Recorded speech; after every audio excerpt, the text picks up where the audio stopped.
प्रश्न ये है कि हिंदुओं को एकजुट होने की जरूरत क्यों है। वो कह रहे हैं ना बार बार कि आप ये आशय आपका है कि हिंदू खतरे में है। वो कहां खतरे में है? अगर बहुसंख्यक है इस देश में और हर महत्वपूर्ण पद पर हिंदू बैठा है तो कैसे मुसलमान हिंदू खतरे में? एक समय पाकिस्तान में भी हिंदू बहुसंख्यक था, अफगानिस्तान में भी हिंदू बहुसंख्यक था, बांग्लादेश जिसे आप देख रहे हैं वहां भी हिंदू बहुसंख्यक था, जो कश्मीर देख रहे हैं वहां भी हिंदू बहुसंख्यक था, और सारे के सारे सिमटते चल गए। और जो 80% क्या 85% आबादी होती थी, आज 76% आबादी हो गई है।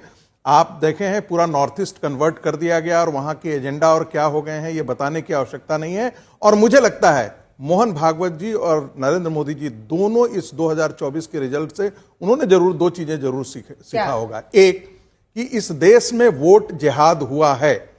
वोट जिहाद होने का मतलब देश का मुसलमान हिंदुत्व की बात करने वाले भारतीय जनता पार्टी को हराया है। और ये आंकड़े मेरे पास हैं जिसे मैं बूथ वाइज पूरे देश का दिखा सकता हूं कि हर जगह जहां मुस्लिम डोमिनेटेड एरिया है भारतीय जनता पार्टी को 2 सीट, 2 वोट आया है, 3 वोट आया है, 5 वोट आया है, 4 वोट आया है। गरीबी, अशिक्षा, बेरोजगारी, शिक्षा, बिजली, पानी, मुसलमान इस पर वोट नहीं करता है। मुसलमान इसमें वोट नहीं किया है, दीन के नाम पर वोट किया है, इस्लाम के नाम पर वोट किया है। और संभवतः यह सीख दोनों को मिली है। अब मैं दोनों को सीख इसलिए मैं बता रहा हूं कि 2024 से चुनाव से पहले नरेंद्र मोदी जी ने जितना मुसलमानों के लिए किया, मुझे नहीं लगता है कि उतना ज्यादा किसी ने किया है। किसी भी पॉलिसी में डिस्क्रिमिनेशन नहीं हुआ। मुस्लिम महिलाओं से अपेक्षा की जा रही थी कि कम से कम उनके अस्तित्व, उनकी अस्मिता की लड़ाई जो है वो ट्रिपल तलाक खत्म करके नरेंद्र मोदी ने लड़ा, वो भी वोट नहीं दिया, उन्होंने वोट नहीं दिया। जो बेनिफिशियरी है, एक जहां पर पूरा का पूरा गांव बेनिफिशियरी है, वहां पर नरेंद्र मोदी जी की पार्टी को एक वोट भी नहीं मिला। तो इसका मतलब है वो इस्लाम के नाम पर वोट करते हैं। और राहुल गांधी जो जिस एजेंडे को चला रहे हैं, मुझे लगता है वो विदेशी एजेंडा था जो भारत में विपक्ष की पार्टियां चला रही। इस देश के हिंदुओं को विभाजित करके रखो। कांग्रेस पार्टी ने यही पॉलिटिक्स आजाद भारत में किया था।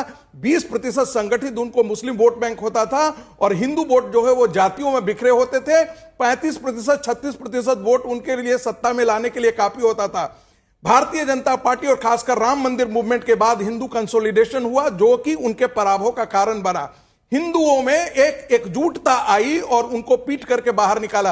अब राहुल गांधी, जो आपको याद होगा कि 2019 के चुनाव से पहले कैम्ब्रिज एनालिटिका ने एक प्रयोग किया था और यह विदेशी एजेंसी थी। तो फैजाबाद की सीट क्यों हार गई बीजेपी? मैं वही कह रहा हूं। कैम्ब्रिज एनालिटिका का प्रयोग को ध्यान में रखिएगा, उस समय वो नहीं किया था।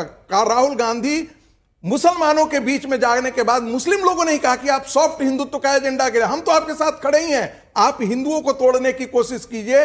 राहुल गांधी का यह प्रयोग जो है जातियों के आधार पर यही है। और एक बात और जोड़ देना चाहता हूं, लेबनान के अंदर यही प्रयोग किया गया था प्रोपोर्शनल रिप्रेजेंटेशन का।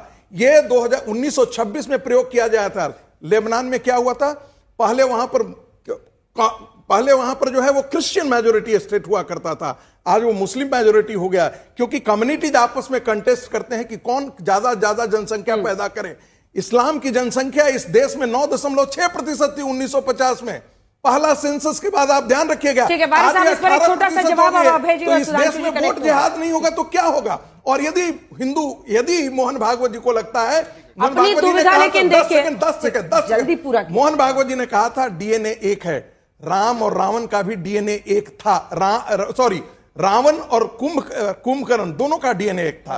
रावण और विभीषण का भी डीएनए एक था, लेकिन एक राक्षस की तरह प्रवृत्ति था और दूसरे की क्या प्रवृत्ति थी ये बताने की आवश्यकता नहीं है। बस इतना मैं जिक्र कर देना चाहता हूं, हिंदुओं को सचेत होकर के ये सोचने की जरूरत है क्या हुआ है इस 2024 के इलेक्शन। चलिए ठीक है।